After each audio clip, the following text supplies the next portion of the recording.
don't go believing anything I say. No, don't go believing me. No, don't listen to me. Don't take any notice. Don't listen to anything that I say. Thank you.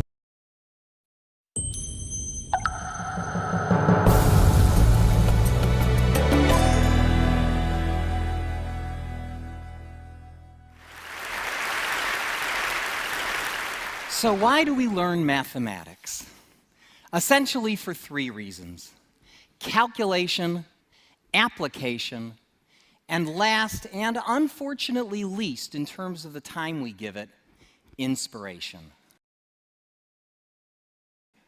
Mathematics is the science of patterns, and we study it to learn how to think logically, critically, and creatively.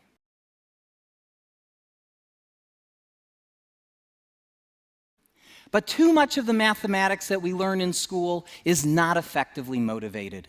And when our students ask, why are we learning this? And they often hear that they'll need it in an upcoming math class or on a future test.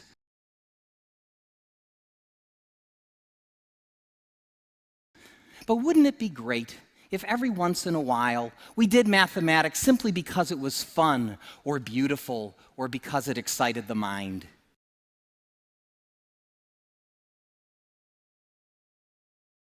Now, I know many people have not had the opportunity to see how this can happen, so let me give you a quick example with my favorite collection of numbers, the Fibonacci numbers.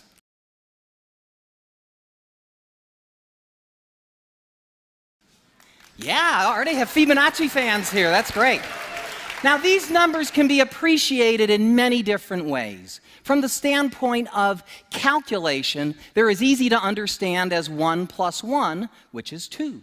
Then 1 plus 2 is 3, 2 plus 3 is 5, 3 plus 5 is 8, and so on.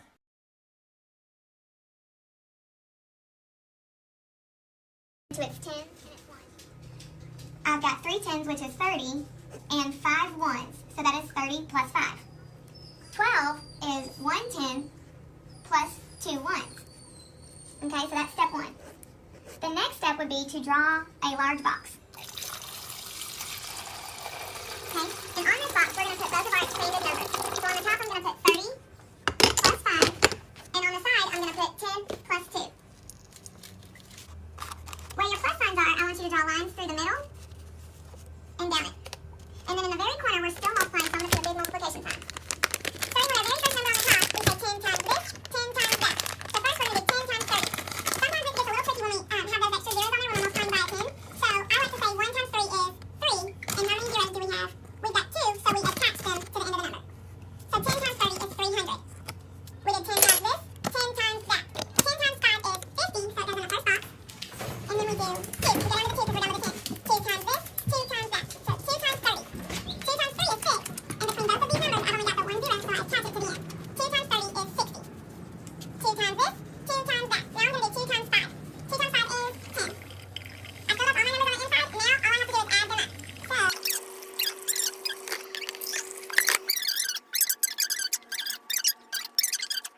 Indeed, the person we call Fibonacci was actually named Leonardo of Pisa, and these numbers appear in his book, Liber Abaci, which taught the Western world the methods of arithmetic that we use today.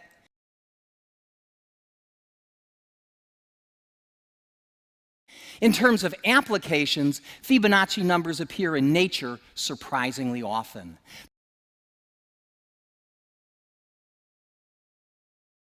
The number of petals on a flower is typically a Fibonacci number, or the number of spirals on a sunflower or a pineapple tends to be a Fibonacci number as well.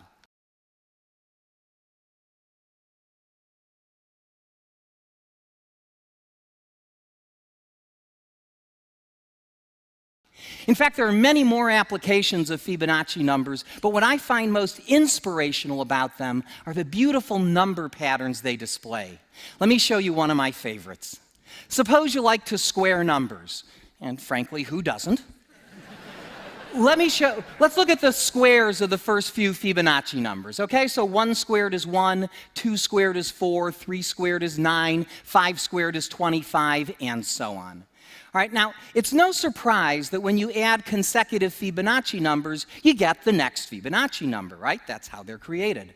But you wouldn't expect anything special to happen when you add the squares together. But check this out.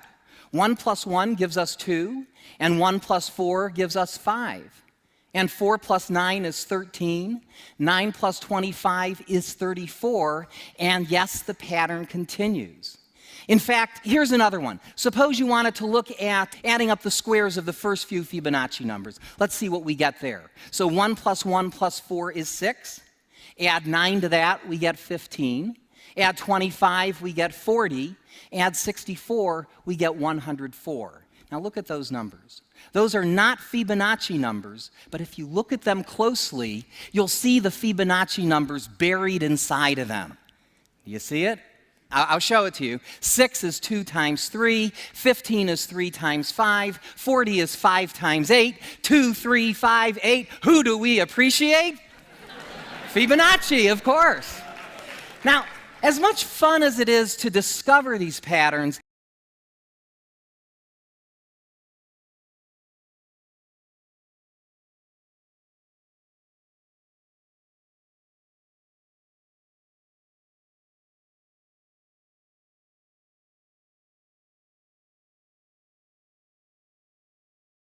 it's even more satisfying to understand why they are true. Let's look at that last equation. Why should the squares of 1, 1, 2, 3, 5, and 8 add up to 8 times 13? I'll show you by drawing a simple picture. All right, we'll start with a 1 by 1 square, and next to that put another 1 by 1 square. Together they form a 1 by 2 rectangle. Beneath that, I'll put a 2 by 2 square, and next to that, a 3 by 3 square. Beneath that, a 5 by 5 square, and then an 8 by 8 square, creating one giant rectangle, right? Now let me ask you a simple question. What is the area of the rectangle? Well, on the one hand, it's the sum of the areas of the squares inside it, right? Just as we created it. It's 1 squared plus 1 squared plus 2 squared plus 3 squared plus 5 squared plus 8 squared, right? That's the area. On the other hand, because it's a rectangle, the area is equal to its height times its base. And the height is clearly 8, and the base is 5 plus 8, which is the next Fibonacci number, 13. Right? So the area is also 8 times 13. Since we've correctly calculated the area 2 different ways, they have to be the same number.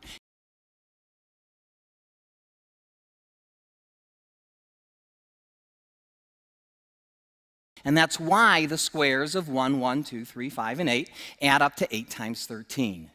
Now, if we continue this process, we'll generate rectangles of the form 13 by 21, 21 by 34, and so on. Now, check this out. If you divide 13 by 8, you get 1.625.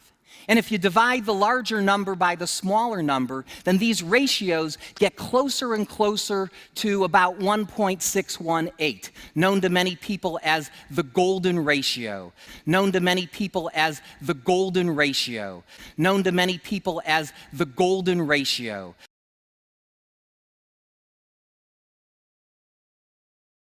A number which has fascinated mathematicians, scientists, and artists for centuries.